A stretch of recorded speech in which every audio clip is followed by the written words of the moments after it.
Myself, Dr. Nitin Kumar Mode. I am professor in School of Law and Legal Studies, says university Bhopal. आज का हमारा topic है goods and service tax. लेकिन goods and service tax को समझने के पहले हम इंडिया के टैक्स सिस्टम को समझेंगे। टैक्स हमेशा गवर्नमेंट का सोर्स ऑफ इनकम होता है, क्योंकि गवर्नमेंट के डिफरेंट एक्सपेंडिचर्स होते हैं। उन एक्सपेंडिचर्स को मीट आउट करने के लिए गवर्नमेंट को पब्लिक पर टैक्स चार्ज करना होता है।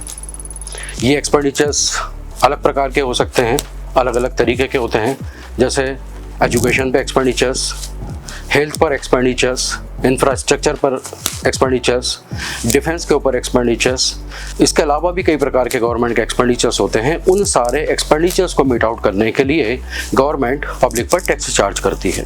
और जो टैक्स है वो सिर्फ इंडिया में ही चार्ज नहीं होता है, ऑल ओवर वर्ल्ड दुनिया की सारी कंट्री में टैक्स चार्ज किया जाता है, सिर्फ सऊदी को छोड़कर।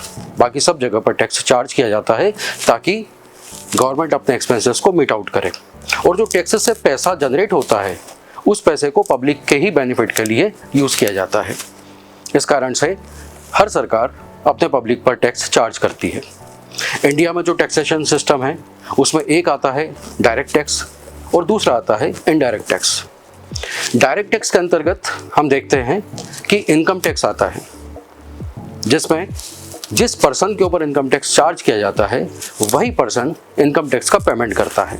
डायरेक्ट टैक्स का मीनिंग होता है कि जिसका बर्डन, जिस टैक्स का बर्डन आप किसी दूसरे व्यक्ति पर शिफ्ट नहीं करते हैं, वो कहलाता है डायरेक्ट टैक्स। जैसे इनकम टैक्स अगर किसी पर्सन पे चार्ज हो रहा है तो उसके अलावा कोई दूसरा पर्सन उसके बिहाफ में इनकम टैक्स पे नहीं करेगा, वो रिस्पॉन्सिबिलिटी उसी व्यक्ति की होती है। लेकिन इनडायरेक्ट टैक्स की अगर हम बात करें तो इनडायरेक्ट टैक्स में टैक्स का बर्डन हमेशा शिफ्ट किया जाता है। अभी जैसे हम गुड्स एंड सर्विस टैक्स देखते हैं, इसके अंतर्गत व्यापारी को जीएसटी का पेमेंट करना होता है, लेकिन व्यापारी उस जीएसटी का कलेक्शन कस्टमर से करती है और कस्टमर पे करता है व्यापारी को, बिजनेसमैन को जीएसटी पे करता है और बिजनेसमैन वही जीएसटी सरकार को पे कर देती है। तो हमारे यहाँ पर टैक्सेशन के दो सिस्टम हैं, एक है डायरेक्ट टैक्स, दूसरा है इनडायरेक्ट टैक्स। जीएसटी के आने के पूर्व हमारे यहाँ पर मोर देन 17 टाइप्स के जो टैक्सेस थे जो लागू थे, उन्हें लगाया जाता था पब्लिक के ऊपर, वो सारे के सारे टैक्सेस जीएसटी आने के बाद में हटा दिए गए। मेजर टैक्सेस की अगर हम बात करें तो जैसे sale tax, VAT, entertainment tax, service tax, ये सारे टैक्सेस थे जो कि पब्लिक पर चार्ज किए जाते थे या बिजनेसमैन पे चार्ज किए जाते थे। लेकिन जीएसटी के आने से ये सारे के सारे टैक्सेस को एलिमिनेट कर दिया गया।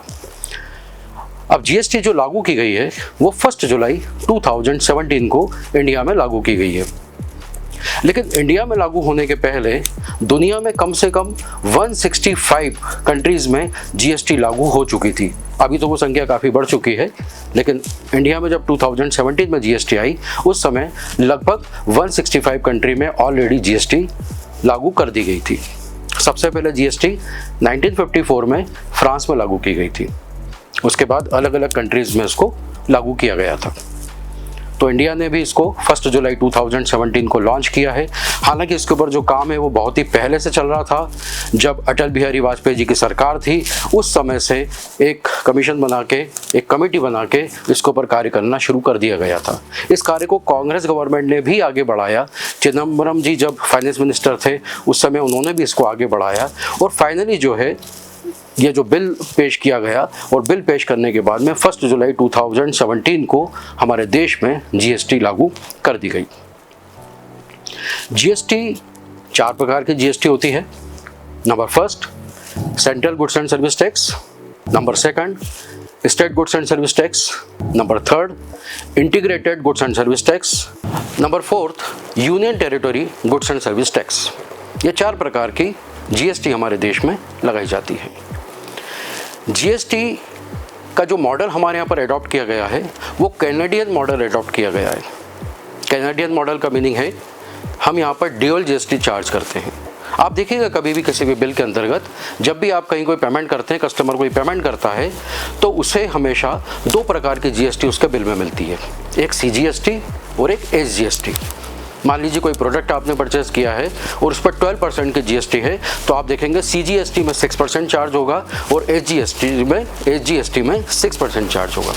इस प्रकार से कस्टमर 12% का जीएसटी का पेमेंट करता है। ड्यूअल जीएसटी का मतलब है कि जीएसटी का 50% पार्ट जो है वो सेंट्रल गवर्नमेंट के पास जाता है और जो 50% पार्ट है वो स्टेट गवर्नमेंट के पास आता है। क्योंकि हम जानते हैं सेल टैक्स हटा दिया गया स्टेट से, हर स्टेट के अपने अपने सेल टैक्स एक्ट हुआ करते थे, उस एक्ट को हमने हटा दिया है। सेल टैक्स एक्ट हट गया, वेट हट गया, तो डिफरेंट प्रकार के डिफरेंट टाइप्स के जो टैक्सेस स्टेट गवर्नमेंट चार्ज करती थी वो टैक्सेस हट गए। तो स्टेट गवर्नमेंट की जो सोर्स ऑफ इनकम है वो ख़त्म हो गई है। तो स्टेट गवर्नमेंट को भी अपने एक्सपेंडिचर्स मीट आउट करने के लिए पैसा चाहिए, तो वो पैसा उसको जीएसटी के थ्रू मिलता है।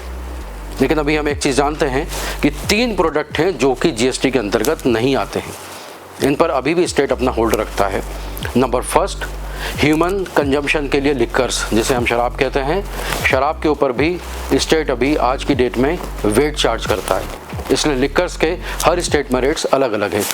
Second, petrol and diesel, petroleum products, petrol के रेट्स भी जो हैं वो हर एक स्टेट में अलग अलग है। उसका कारण है क्योंकि इन पर जीएसटी चार्ज नहीं हो रही है। हर स्टेट अपने रेट के हिसाब से उन पर टैक्स चार्ज करता है, वेट चार्ज करता है। और तीसरा आता है आपकी इलेक्ट्रिसिटी पर भी जीएसटी चार्ज नहीं होती है।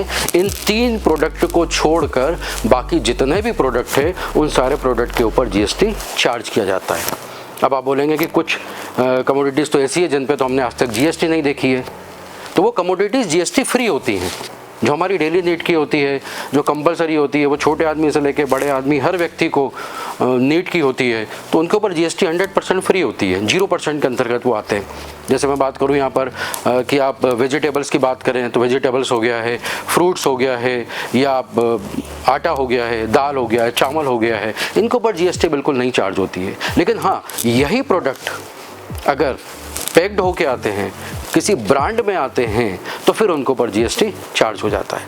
जैसे आप आशीर्वाद का आटा परचेस करिएगा या किसी ब्रांड का पर्टिकुलर आप जो है कोई स्पाइसेस परचेस करिएगा, तो डेफिनेटली फिर उसके ऊपर जीएसटी चार्ज होगी। लेकिन नॉर्मल व्यक्ति अगर कोई सामान कहीं से लेके आता है, अगर आप किसी चक्की पे जाके आटा परचेस करके लेके आते हैं, खुला आटा परचेस करके लेके आते हैं, बेसन है, रवा है, मैदा है, ये प्रोडक्ट अगर आप परचेस करते हैं, काफ़ी लंबी इसकी लिस्ट होती है, तो वो 0% के अंतर्गत आती है, इनके ऊपर टैक्स चार्ज नहीं किया जाता है।